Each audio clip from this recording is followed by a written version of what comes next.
yan po kinuha niyo. Sabi mo, 500 akin kayo, babayad ko yun dyan. Yan nga po yung hawak niya. Ito po yung nilagay sa bag ko kaninang gaw. Kita ko. Kaya nga po nagreklamo ako na nawawalan ako ng pera. Magreklamo ka kung nawala sa'yo. Kung sa'yo, Hindi po kayo nagreklamo nga raw.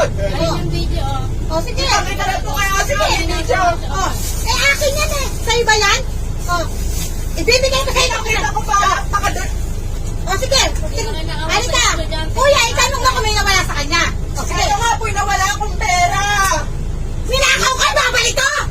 Ha? Siyempre, babalik na eh. Pinag-inaano ko na po kayo eh. Bakit kayo babalik ka? Nasabi niya kasi, Sige. CCTV po tayo. O, sige po. Ang sabi niya kasi sa akin, 500, eh, pantahid ko to sa'yo. Wala ako sinabi ni Mandaan. Sinabi ko nawawalan po ako ng pera. Kulang po to. O, sige. Kahit pilang Kung po po nawawalan to. ka, baka bigyan pa kita. O. Kung nawawalan ka, kung sa'yo to, eh, babae Hindi nga po yan yung pinaglalaban ko. Ito ang pinaglalaban ko. Pinuha niya oh. Nilagay niyo po dapat ko kanina. Ganyan ako. Tingnan mo dyan. Nguya pala sa'yo nawawala, eh. Kala mo yung 500. Tingnan mo, Ano tingnan nga? mo. Nagreklamo lang ako sa inyo. Ate ka ako paayos-ayos. Dapat sasabi ko sa inyo nawawalan po ata ako ng pera. O, yata pa.